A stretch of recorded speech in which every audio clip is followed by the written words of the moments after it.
Conscious collaboration brings together entrepreneurs, change makers, and thought leaders. We aim to highlight the people that embody the idea of aligned mind, body, and business. Each week, we share, discuss, and learn from the various experiences and ideas of our guest experts. Through our discovery, we find a path to an aligned mind, body, and business.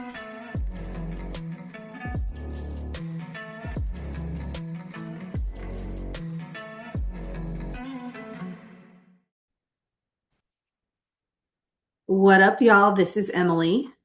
And I'm Lisa, and we are the Conscious Collaboration. Yes, we is. Yes. Long time no see. Allegedly. Yes. Supposedly. Supposedly we are. Yes. Well, I'll tell you one thing. I have spent the last 2 weeks going down our inbox, and we have about 30 people requesting to be guests. Wow, so popular. We are popular. Yes. I think that whole algorithm working in your favor past a certain extent is true. So for people that are starting podcasting, just keep on showing up like we do, because it works. It does. 3 years later, almost 4 years later. OMG. We're coming up on our 4-year anniversary in May. Yeah, I know. We need to have a party. You know, the other helpful component is when you can't keep track of time, you just don't even realize it. Because what is time? What is time? Yeah. So just make sure you like the person that you're podcasting with and record all of your conversations like we do. Yeah. And there you go. Yeah. How to do a podcast. How to do a podcast. Talk to your best Lisa.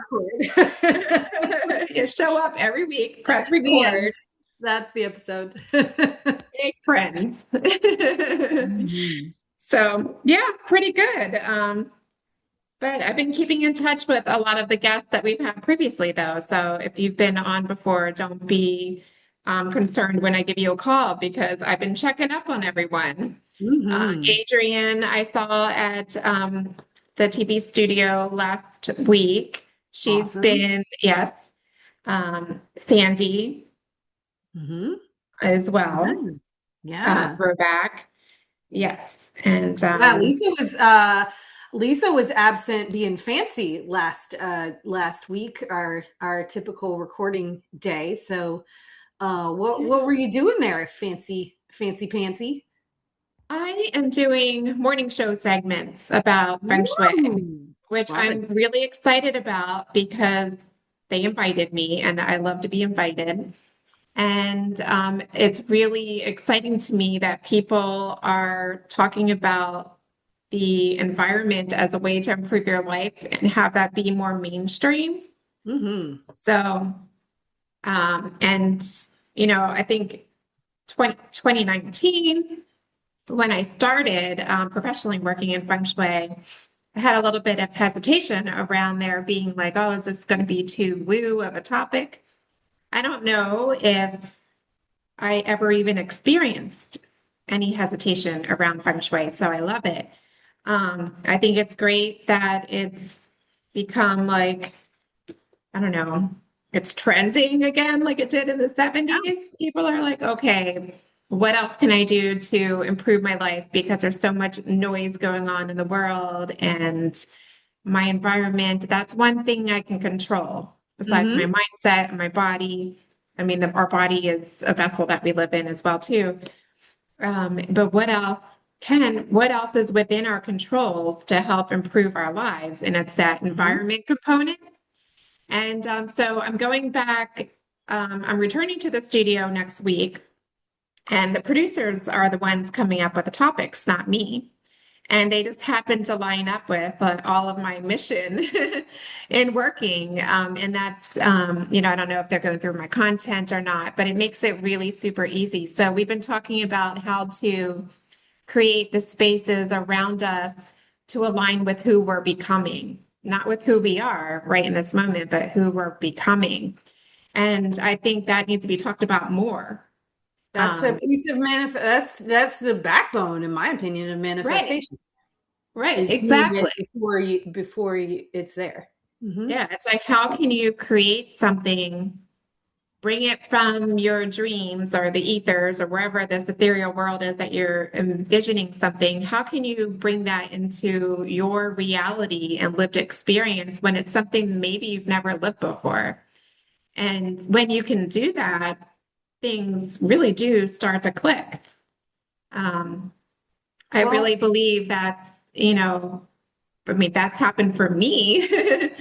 And I've seen that happen for others too. So I think it's great that we're now just like some of the concepts of mindset and yoga and body work and all of these things, putting them together is going to help make people's lives just that much more fun.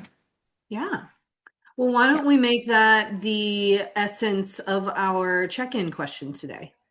You're good at that. Okay. Yes, let's do that. Okay, our check-in question. So let's see, well, I kind of know what the energy is around right now. We're in springtime. But let's dial it, let's keep it a little bit broader for people who might find this episode any old season. Might not be right when it airs. What's the energy around the collective when they receive this? And what can they add to or manipulate within their environments to make their lives easier, more fun, to make clearer directions? Mm-hmm. Oh, that's interesting. All right. Two came out at once, but I'm just paying attention to what they are. Mm-hmm. Be interesting if this one card boils down what those two were. Oh, I like it. Oh, so the energy around the collective right now is the approach of spring. We're in spring technically. Cool. But that's exactly, I didn't want to say that springtime is associated in feng shui. You know how we work with an energy map? It's the Mm-hmm. grid of the 9 life areas. And it's like a tic-tac-toe board. And springtime is associated with wood energy. It's also associated with family and your lineage. And also, it takes us shifting into abundance, which is everybody's favorite, the money corner. So it's that, if we're moving around the clock of the Bagua, it's like the 9 and 10 o'clock, 9, 10, 11 o'clock of the Bagua. And that's very like upward.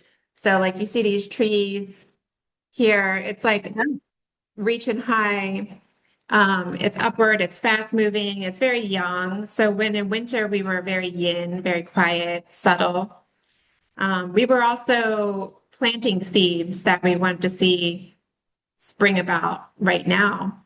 And so you may be experiencing that, the energy of the approach of spring. And there's still some receiving on the top line. So there's still an openness there.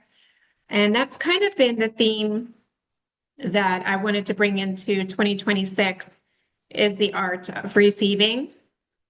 I've been doing a lot of work around navigating and surviving and thriving in grind culture because it really is like the worst. It's the worst. I mean, it definitely perpetuates the constant fight or flight Yeah. state that is. I mean, we need that sometimes, right? We need to pulse it in and out, as we're always talking about. We need that skill of running from the tiger, but it is quite literally killing us Yes. to just as a society to be in that place all the time. Yeah. You're making me think about a lot of concepts here, living in the yang energy all the time.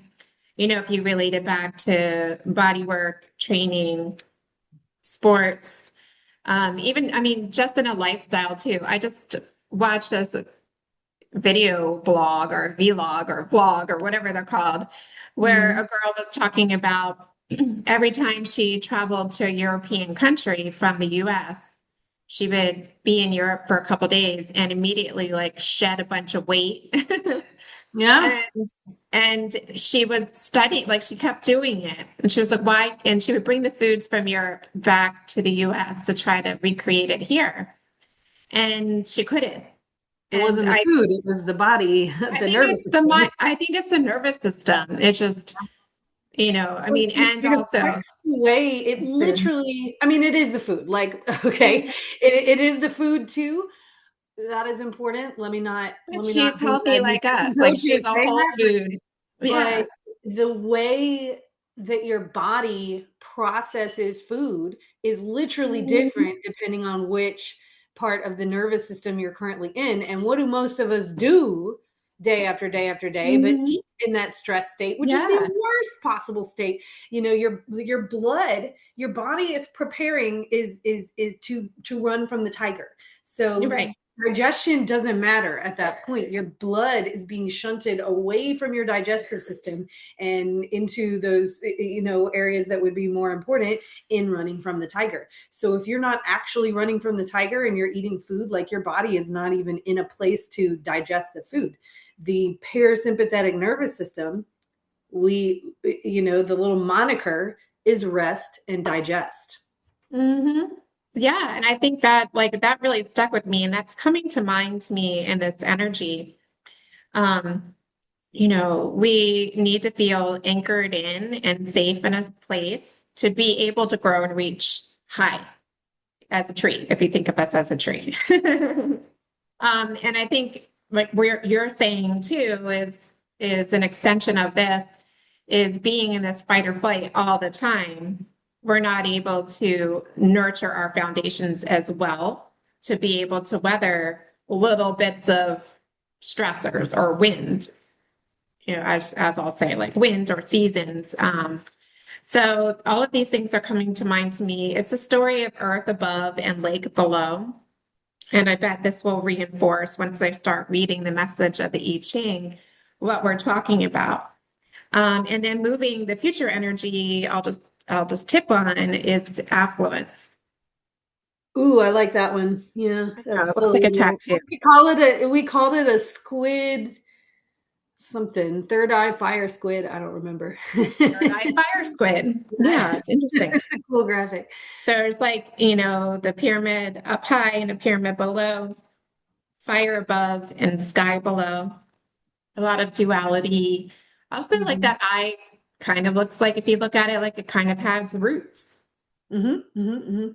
That's the squid. So, in a weird way, Yeah. the approach of spring is everything that it feels good. Things are moving again. Days are getting longer. It feels like the times. And, Mhm. I'll agree with that. It feels like there's a bit of vitality in the air. So we're working in feng shui with qi or life force energy. And so anything like plants or even animals, people, anything that vitality, it really helps to nourish us. When approaching good fortune, conscientious work pays great dividends. So there is this clear road that's lying ahead.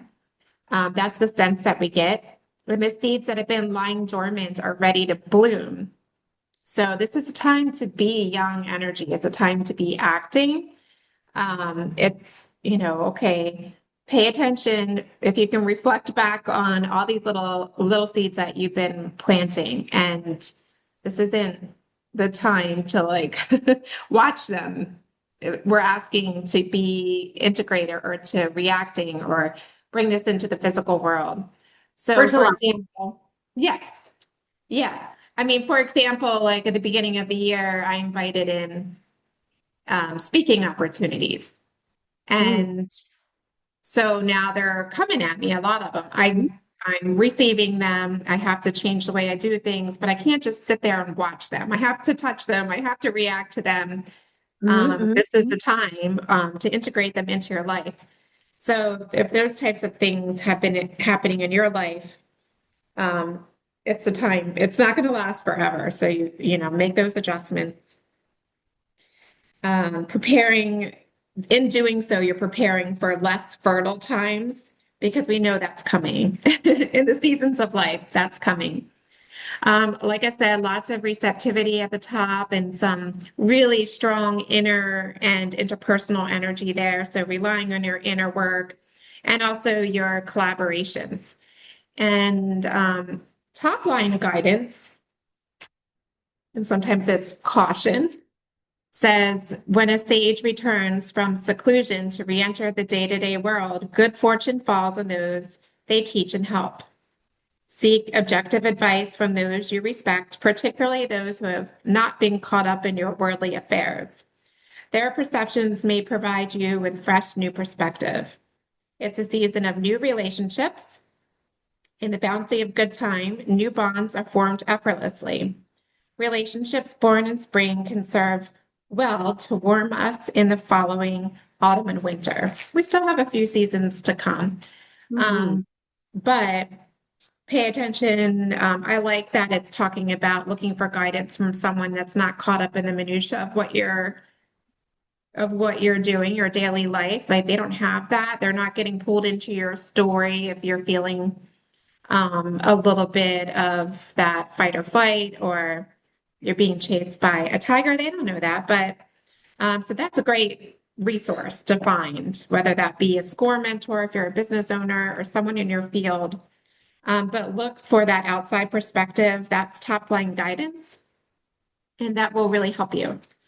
And then an open-minded approach brings success. Organizations that value performance over superficial qualities advance more quickly than those that take a complacency or cliquey attitude. Avoid prejudices against those of different backgrounds. When laziness creeps into your personal life, radical action may be necessary to change this energy. Shake it off, right? Shake it off. Yeah.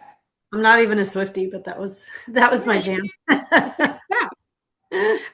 When things are going very well, you face the danger of becoming too relaxed and careless. Enjoy your successes, but remain mindful of how you achieve them.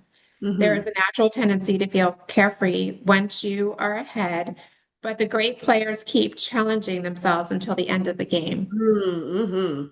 Someone sneaking a goal. Yeah. And then affluence. Let's see, did I get everything there?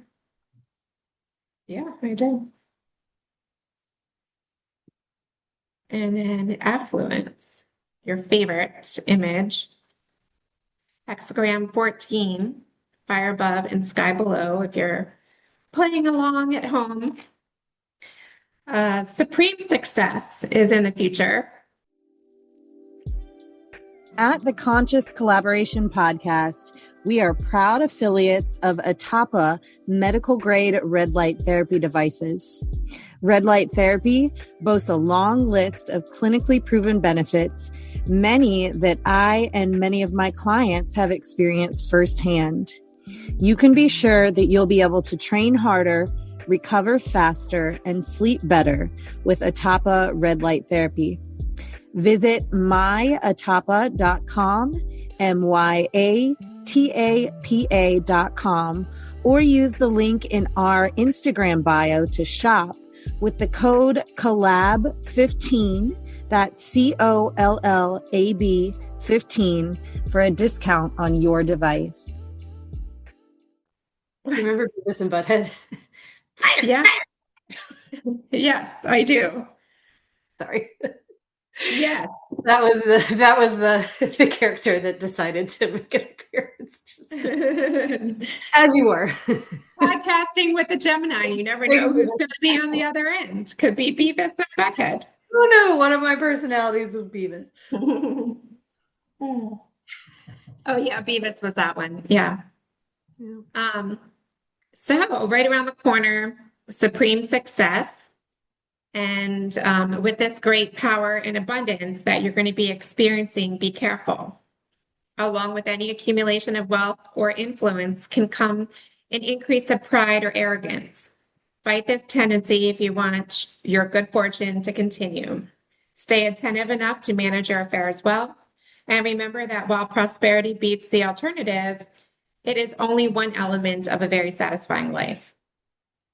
So lasting prosperity is one that honors the highest values and furthers the collective good. I feel good about that. I mean, Bam. yeah, I Mic think drop. this is great because the fire horse energy wasn't feeling very fire horsey. And I think really like with the equinox and spring, and I don't know We're where out of Mercury retrograde now. we're out of. Yeah, Just a yeah, few days ago. So good. Yeah. So being mindful of the shadow period, yes. But yeah, Mercury in retrograde, that doesn't scare us anymore, right? it doesn't scare me, but it can I mean it can just make things cloudier and Yeah. if you don't, especially if you're not aware of the energy, and especially I feel like mixed with fire horse energy, and you're like, well, I'm fire horsing, but I'm also like, what's Yes. going on? Like, did I black Fire out? horse in. Like, what's going on? So I think it definitely added a flavor to the energy that was interesting.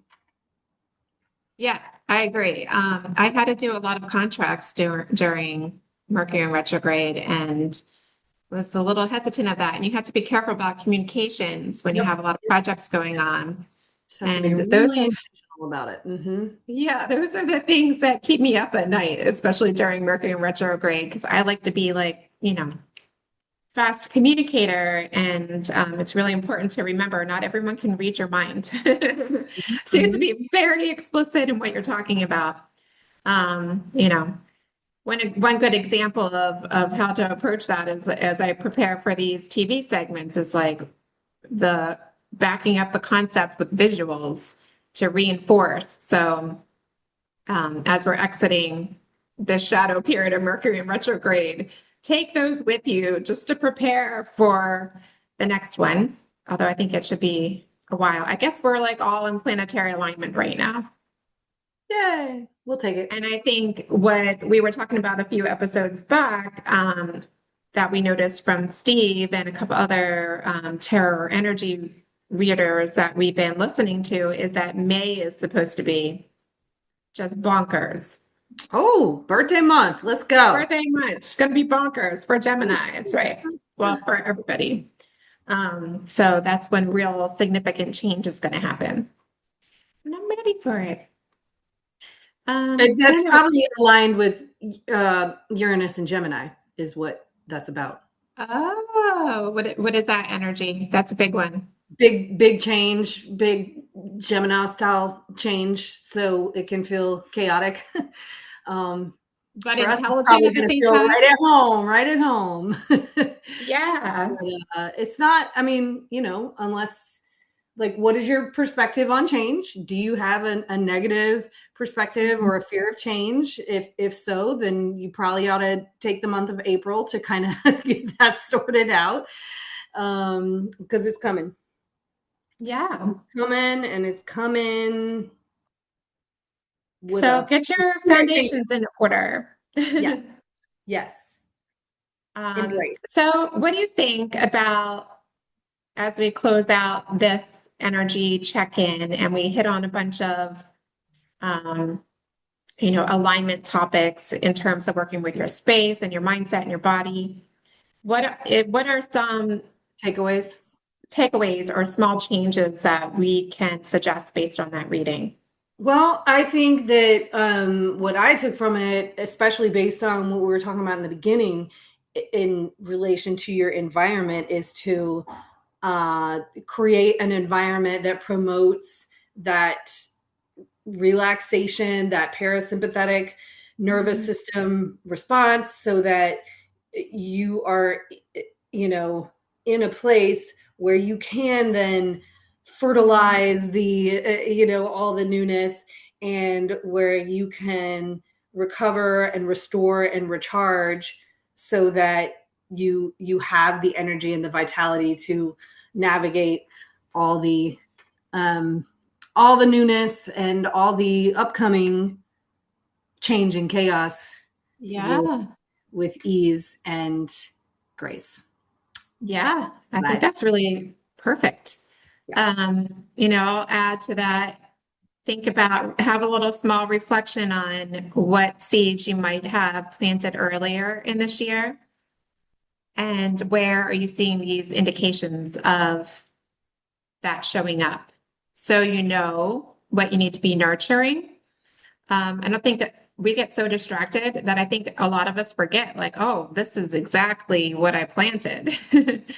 And it's showing up because you're so caught up in the doing of things that you might not even notice that's happening. Mm-hmm.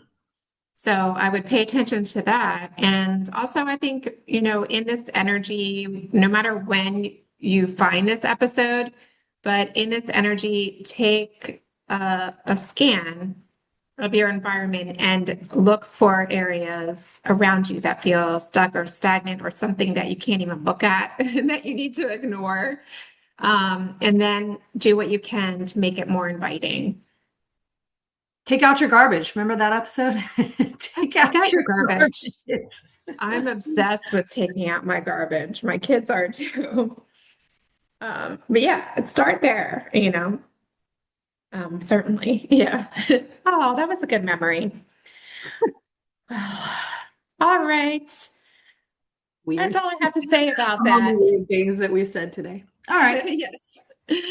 All right, everybody. Thank you so much for joining us. I hope that you found that reading, that it spoke to you and was helpful to you, and that you come back and share with us inside of the Conscious Collaboration Collective, our closed and private Facebook group, what you're experiencing in your space, your environment related to that reading, because we might be able to work with you on, we'll collaborate with you on it.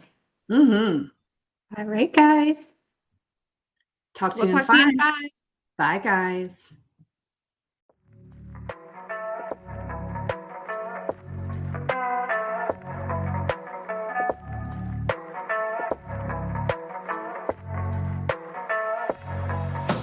Thank y'all so much for listening to our podcast. If you haven't yet, please be sure to subscribe, rate, review, and share with all your friends so they can join our circle of collaboration on this journey. You can find us on Instagram at Conscious Collaboration Podcast, on Spotify, iTunes, and Audible, to name a few. Please join us next time for another deep dive into how you can live life in more alignment, mind, body, and business. Send us your questions and comments in our DMs or email us at consciouscollaborationpodcast@gmail.com. See you in 5 minutes.